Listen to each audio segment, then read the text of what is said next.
네, 감사합니다. 말씀 찾도록 하겠습니다. 누가복음 10장 38절에서부터 42절까지 말씀입니다. 제가 가진 성경은 신약 성경 111쪽 되겠습니다.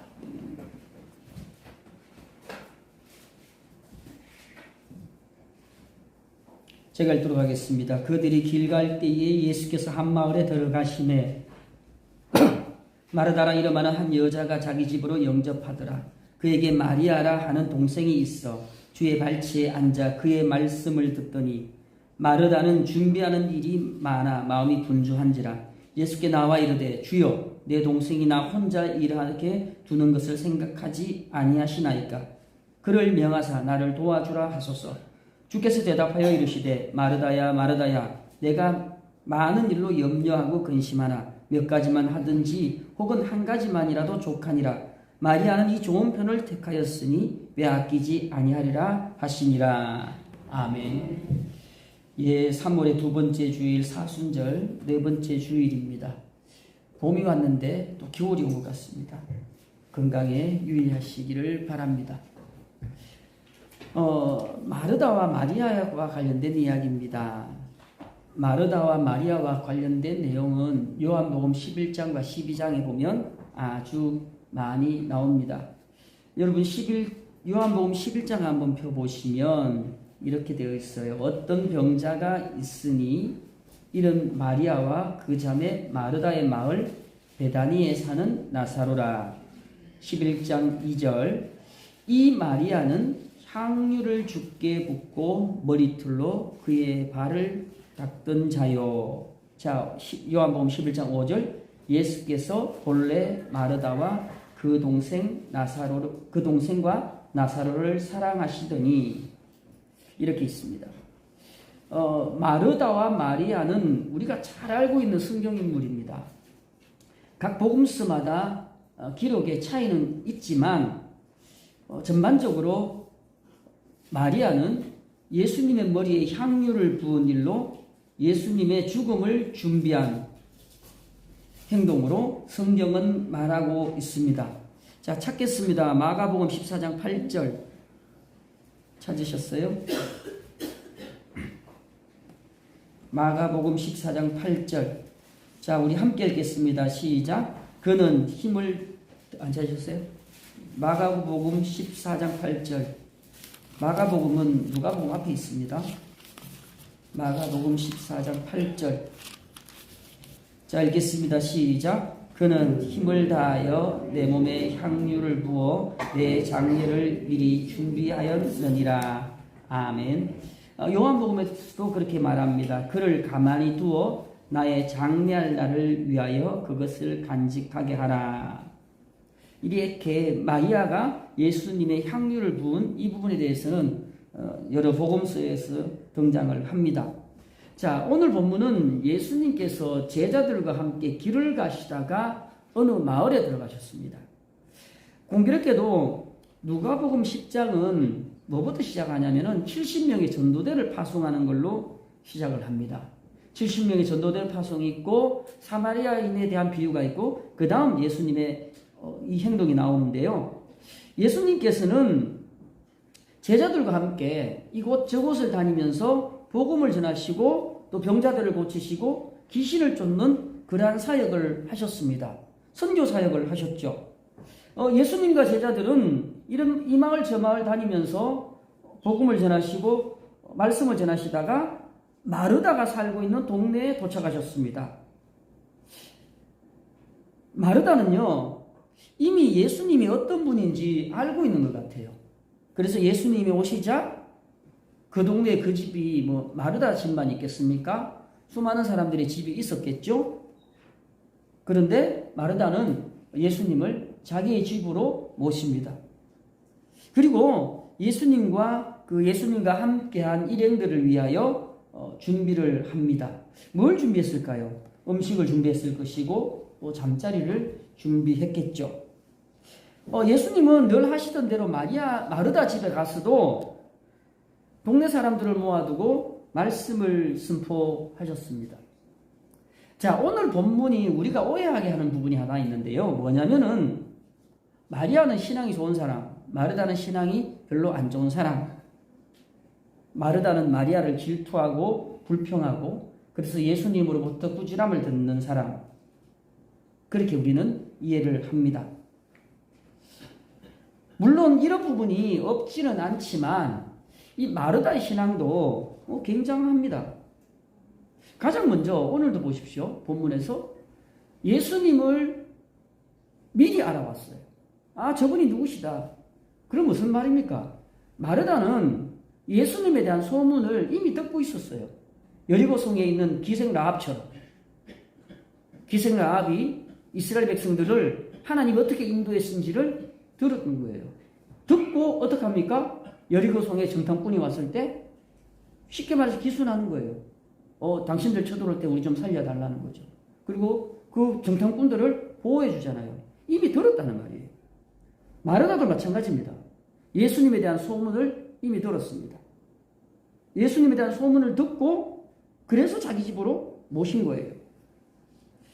요한복음 11장을 보면 나사로가 죽어서 예수님께서 나사로를 살리러 가는 장면이 나옵니다. 그 동네 이름이 베다니죠. 그 요한복음에서는 나사로와 마르다와 마리아가 형제로, 남매로 그렇게 등장을 합니다. 요한복음 11장에서도 예수님이 오셨을 때에 이 마르다와 마리아의 행동이 다르게 나옵니다. 제가 읽어드리겠습니다. 요한복음 11장 20절 보시면 마르다는 예수님께서 오신다는 말을 듣고 곧 나가 맞이하되 마리아는 집에 앉았더라. 마르다가 예수께 여짜오되 주께서 여기 계셨더라면 내 오라버니가 죽지 아니하였겠나이다. 그러나 나는 이제라도 주께서 무엇이든지 하나님께 구하는 것을 하나님이 주실 줄을 아나이다. 27절에 주는 그리스도시요 세상에 오시는 하나님의 아들이신 줄 내가 믿나이다. 이 고백 누가 했습니까? 베드로가 했죠. 그러면서 베드로의 이 신앙 고백에 예수님 아주 기뻐하셨습니다. 가톨릭은 그 고백 때문에 베드로에게 천국 열쇠가 있다고 믿습니다. 똑같은 고백을 누가 합니까? 마르다가 하고 있습니다. 마르다의 신앙은 아주 뛰어난 사람입니다. 그런데 오늘 본문은 마르다의 그 뛰어난 신앙보다는 마르다의 실수를 보여주고 있습니다. 마르다의 행동을 보면요, 우리가 무엇을 아셔야 되냐면은 우리 신앙인이 쉽게 범할 수 있는 실수가 이 마르다에게 숨어 있습니다. 믿음의 사람들이 교회에서 할 수 있는 실수, 그게 이 마르다의 모습 속에 숨어 있는 거예요. 오늘 본문에서 마르다를 표현하는 몇 단어가 있는데요. 첫 번째가 분주함입니다. 40절 보시면 분주한지라. 마르다는 예수님과 그의 일행들을 위하여 준비한다고 정신이 없었습니다. 뭘 준비했을까요? 앞에서 말씀드렸듯이 식사 준비도 했을 거고 또 주무셔야 되니까 잠자리도 준비했을 겁니다. 한두 사람이 아니에요. 제자들만 12명입니다. 제자들만 있습니까? 아니요. 예수님이 움직이면 거의 한 부대가 움직입니다. 그들을 저녁 먹이고 아침 먹이고 재우려면은 아마 혼자서는 벅차겠죠. 참 이러한 것들도 참 중요한 겁니다. 마르다는 이러한 일들을 자신이 해야 된다고 생각을 한 것 같습니다. 그런데 이 분주함 때문에 마르다가 놓치는 게 있습니다. 뭘 놓치고 있는 것일까요? 예수님입니다. 우리가 교회 오면 이런저런 사역들을 합니다. 오늘도 찬양으로 또 예배 안내로 찬양대로 또 토요일에는 또 청소로 또 주방에서 귀한 사역들을 하고 있습니다. 그런데 여러분이 하는 사역이 그 사역으로 인해서 예수님께 집중하는 것이 방해가 된다면, 예배에 집중하는 것이 방해가 된다면 사실 그 사역은 하시면 안 돼요. 내려놓으셔야 돼요. 우리가 예배드리러 교회 왔지. 우리가 여기서 예배드리며 주님 만나기 위해서 교회 왔지. 봉사하려 공간이잖아요. 일하려고 한 거 아니잖아요. 마르다는요, 분주함으로 인해서 누굴 위해 분주합니까? 예수님을 위해서 분주한 겁니다. 예수님과 그의 제자들, 즉 오늘날 하면 교회 때문에 분주한 거예요. 그러나 그가 깨닫지 못하는 것, 예수님입니다. 왜 깨닫지 못했을까요? 제가 앞에서 말씀드렸듯이 마르다는 이미 예수님을 영접했어요. 아주 믿음이 좋은 사람이에요. 주는 그리스도시요 세상에 오시는 하나님의 아들이신 줄 내가 믿나이다. 이 마르다의 신앙 고백요, 베드로의 신앙 고백과 신약 성경에 딱 두 번 나옵니다. 이 놀라운 고백 아닙니까? 제자들도 못하는 고백이었습니다. 근데 여러분, 신앙이 항상 좋을 수 없어요. 문제는 늘 항상 할렐루야 하면서 살아갈 수 없어요. 항상 은혜가 충만하게 살아갈 수가 없어요. 목사도 그래요. 항상 은혜 충만하면서 오늘도 놀라운 하나님 역사를 기대하며 강대상에 쓰면 좋은데 정말 죄송하지만 의무감으로 쓸 때도 있어요. 마음은 동하지 않는데, 마음은 가지 않는데 어쩔 수 없이 또 써야 되는 그런 경우들도 목사에게는 있어요. 목사가 그러면 성도들은 어떨까요? 더더욱 그렇죠. 신앙 고백을 하고 소위 천국 열쇠를 받은 베드로도 주님의 십자가 사건 앞에서 도망갔습니다. 신앙은요, 교회를 섬기는 게 아니에요, 여러분. 옛날에 우리들이, 어른들이 실수한 게, 교회 일하면 믿음 생기겠지? 안 생깁니다, 그거. 하나님 말씀을 듣고, 예비 자리에 쓰고, 은혜를 사모하고, 그럴 때의 믿음이 생기는 거예요.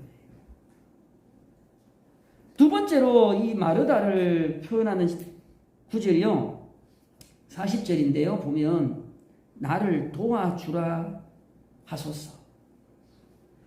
이게 표현은 좀 유순하지만요, 마르다의 불평이 지금 폭발한 거예요. 성경적 표현은 유순하지만 온갖 짜증과 불만이 여기 가득하게 담겨 있는 용어예요. 그런데 그 불평과 불만이 누구에게 향합니까? 예수님에게 향하고 있어요. 예수님, 좀 도와달라고 얘기 좀 해주세요. 아니, 마르다가 직접 마리아한테 얘기하면 안 됩니까?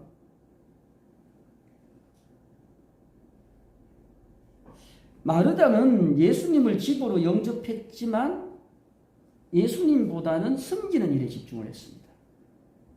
그래서 40절 보시면 준비하는 일이 많다. 이게 뭔 말입니까? 벌써 심적으로, 육적으로 지쳤다는 뜻이에요. 저도 말씀 준비하면서 전도사 시절이 생각나더라고요.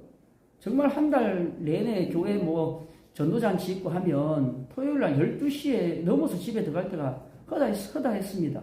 그리고 4시에 일어나서 새벽기도 나와야 되고요. 그래도 피곤한 줄 몰랐어요. 힘든 줄 몰랐어요. 그때는 아직까지 열의가 충만했으니까요. 부목사 때인데요. 전 저희 집 사람이 출근을 하니까 월요일 날 혼자 쉬어야 돼요. 다른 목사님들은 이제 보통 사모님과 같이 어디 다니는데 저는 늘 혼자예요. 그래서 보통 집에 있죠. 집에 있으면 교회에서 부릅니다. 이것 좀 해달라, 저것 좀 해달라. 집에 있으니까 해주죠. 하죠. 근데 이게 한두 번 쌓이니까요, 마음이 힘들어져요.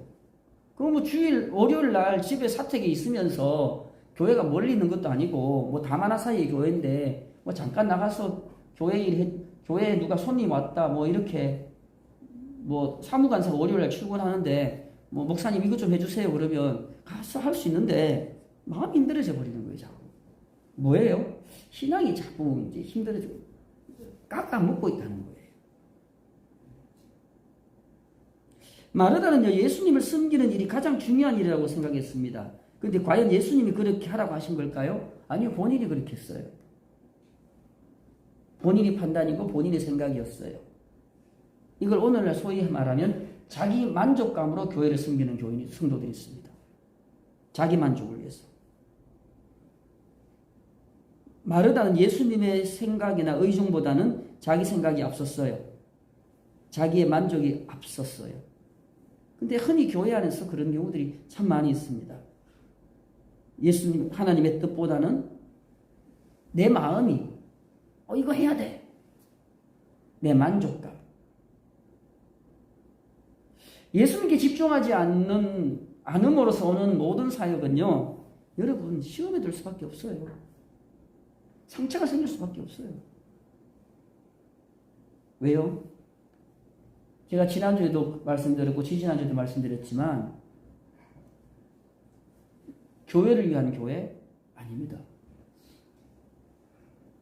예수를 위한 교회여야 되죠. 교회는요, 예수님의 복음을 위한 곳이에요. 이게 우선이 돼야 돼요. 그것 때문에 우리가 이런저런 오늘 장로님 기도했던 것처럼 교회의 몸의 지체가 되어서 이런저런 모양으로 숨기는 거지, 이게 주객이 바뀌어버려서는 안 되는 거예요. 자, 마지막으로 마리아의 선택을 보겠습니다. 39절 보시면 주의 발치에 앉아 그의 말씀을 듣더니, 사실 마리아는요, 마르다보다는 상당히 소극적입니다. 예수님에 대한 관심도 사랑도요, 마르다만큼 크지 않아요. 요한복음 11장을 보면 나사로가 죽었어요. 죽고 난 뒤에 예수님 오셨잖아요. 예수님이 저기 동굴 밖에서 오셔요. 사람들이 얘기해요. 예수님 오신다. 마르다는 집에서 있다가 뛰쳐나갑니다. 마르다는. 근데 마리아는요, 그냥 앉아있어요. 그리고 난 다음에 예수님이 마리아를 불러요. 그제서야 마리아는 예수님께로 가요. 물론 마리아가 향유를 부은 그 향유가 300데나리온이죠. 300데나리온 뜻은 300일의 그 일한 값이란 뜻이에요. 그러니까 노동자 한 사람이 하루 일당이 한 데나리온인데 300일을 일해야 되는 이 돈이에요. 엄청난 거죠. 그런 일들을 했지만 그의 걸음에서 보면, 행동으로 나타나는 건 보면 상당히 마르다보다는 소극적이에요. 그런데 중요한 것은 예수님의 목적성이에요. 예수님께서 마르다가 사는 마을에 왜 오셨을까요? 마르다 집에 잠자고 밥 먹기 위해서 오셨을까요? 아닙니다. 예수님은 하나님의 말씀을 선포하기 위해서 오셨어요. 예수님은 많은 사람들이 말씀을 듣고 변화되기를 원하셔요. 마리아는 거기에 충실한 거예요. 그래서 42절에 몇 가지만 하든지 혹은 한 가지만이라도 족하니라. 마리아는 이 좋은 편을 택하였으니 라고 말씀하시는 거예요. 교회 사역 중에 예수님만큼 중요한 사역이 어디 있습니까? 예배 사역만큼 중요한 게 어디 있습니까? 이게 먼저입니다. 마르다는 이걸 먼저인 줄 알았다는 거예요. 우리가 교회 오는 목적 이겁니다. 우리가 교회를 옵니다. 교회 와서 물론 목사가 설교를 잘 해서 여러분이 감동을 받으면 저도 좋고 여러분들도 좋겠지만, 그렇지 못할지어다도 여러분들이 교회 와서 예수님의 메시지를 못 들으면 우리는 교회를 잘못 온 거예요. 잘못 온 거예요. 왜요? 우리는 교회에 사람 만나러 오는 것도 아니고요. 예수님 만나기 위해서 오는 거거든요. 예배 드리는 목적이 뭡니까? 예수님과의 연합이 예배예요. 그것 때문에 교회 오는 거예요. 근데 이 목적이 이루어지지 않으면, 이것이 우선되지 않으면 다른 건 소용이 없는 거예요. 제가 그 부목사 때 서울에서 내려온 집사님 부부가 있어요. 그때 벌써 70대 넘으셨는데, 그 부인 집사님도 연세가 많았죠. 그분 조카가 목회를 하는데요. 감리교 목사님인데, 이제 벌써 고모가 70이 됐으니 70이 넘으니까 이 손자도 목사님 나이가 많겠죠. 그 당시 때 벌써 50대 중반이었는데 결혼도 안 하고 혼자 그렇게 목회를 하신대요. 화성에서 목회를 하는데 교회가 없대요. 한번 교회를 가봤는데 그냥 흐름한 집에 교회 의자도 이런 것도 없고요. 보니까 버린 의자를 다 주워서 놔두래요. 근데 세상에 거기에 주말만 되면 서울과 주변 각지에서 한 400명이 모인대요. 말씀을 듣기 위해서. 요즘 젊은 사람 그러잖아요. 시설 좋은 교회 가야 된다? 제가 이제 전에도 말씀드렸습니다만 주변에 아파트가 들었습니다. 교인들이 오면 교회 투어를 하죠. 요즘은 그걸 다 인터넷으로 합니다. 유튜브 가면 제1교 목사님 설교도 있고 작은 교 목사님 설교도 다 있어요. 그거 다 들어봐요. 물론 설교가 강권이라서 목사에게 부담스럽지만 그리고 시설을 봅니다. 또래의 집단들이 있느냐 없느냐 봅니다. 그렇게 옮겨가요. 오늘 이게 분위기예요. 근데 그게 전부가 아니라는 거예요.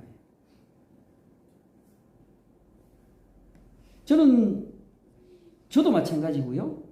여러분들도 마찬가지고요. 끊임없이 주님을 만나는 그러한 일들을 하셔야 돼요. 주님이 그냥 여러분들 만나주시지 않아요. 여러분들이 주님께로 걸어가야 되는 겁니다. 그런 만남을 통해서 그 만남 후에 일어나는 섬김과 봉사는요, 남들이 못 알아줘도 기쁘고요. 남들이 뭐라 그래도 감사하고 행복해요. 바울이 그렇지 않습니까? 바울이 1차 선교 여행 때 교회들을 세웠습니다. 근데 어디 한 분들 바울을 맞이해주는 사람이 어디 있었습니까? 심지어 2차 선교 여행 때에 자신이 개척한 교회를 다시 돌아봤어요. 그 교회 안에서도 바울을 향하여 욕을 합니다. 자기가 개척해놓은 교회 안에서도. 그래도 바울 흔들리지 않잖아요. 묵묵하게 걸어가잖아요. 왜 걸어갈까요? 요즘 새벽에 바울을 묵상하는데요. 저는 바울을 보면 참 대단하다 싶은 게 어떻게 저렇게 반대자들이 많음에도 불구하고 자신의 길을 저렇게 묵묵하게 걸어갈까?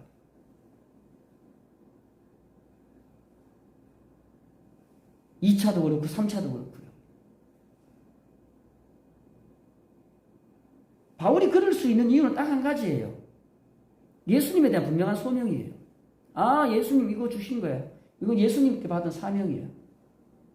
그리고 예수에 대한 뚜렷한 만남의 경험이 있고 끊임없이 예수님과 교제하면서 나아가니까. 그러니까 누가 뭐라 그래도 흔들리지 않는 거예요. 시험에 들지 않는 거예요. 결론을 맺겠습니다. 사순절 기간입니다.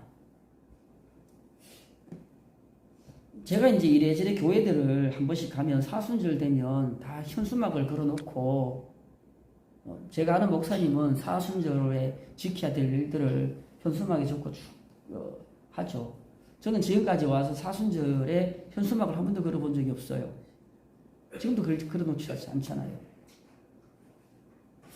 물론 현수막으로 교인들한테 시각적인 걸 보여줘야 되는 것도 중요한 겁니다. 근데 여러분, 우리가 신앙생활 1, 2년 했는 사람들도 아니고 믿음 생활을 20년, 30년 했으면 사순절이 뭔다는 어떤 의미라는 건 여러분 아시잖아요. 그럼 어떻게 해야 될까? 사순절에 주님과의 교제에 더 좀 집중하시길 바랍니다. 여러분 중에 사역하다가 지친 분이 계실 거예요. 사역을 찾아보지 마시고요. 예수님과의 관계를 먼저 찾아보시기 바랍니다. 예배와 말씀, 기도가 먼저입니다. 마르다가 놓친 게 있는 게 바로 그거예요. 교회를 20년, 30년 다녔습니다. 한때 주님을 경험한 적도 있습니다. 그런데 그 후로는 교회만 다닌 거예요. 그게 마르다입니다. 이게 우리들 모습이 아닙니까? 여러분 중에 주님을 만났던 경험 다 한 번씩 있잖아요. 근데 그 경험은 온데간데 없고, 우린 교회 와서 이런 저런 일 하다가 인간적인 얘기하고 인간적인 생각하고 그렇게 하잖아요. 그게 원인이 뭘까요? 마르다처럼 살아가기 때문입니다. 예수님이 늘 옆에 있지만 잊고 살아가는 우리들이라는 거죠. 여러분, 사순절 기간입니다. 예수님께 더 집중하고 그 메시지에 더욱더 귀 기울이며 그 메시지로 인해서 여러분의 영혼이 더욱더 풍성해지는 그러한 저와 여러분 되시기를 간절히 소망합니다. 기도드리겠습니다. 하나님 감사합니다.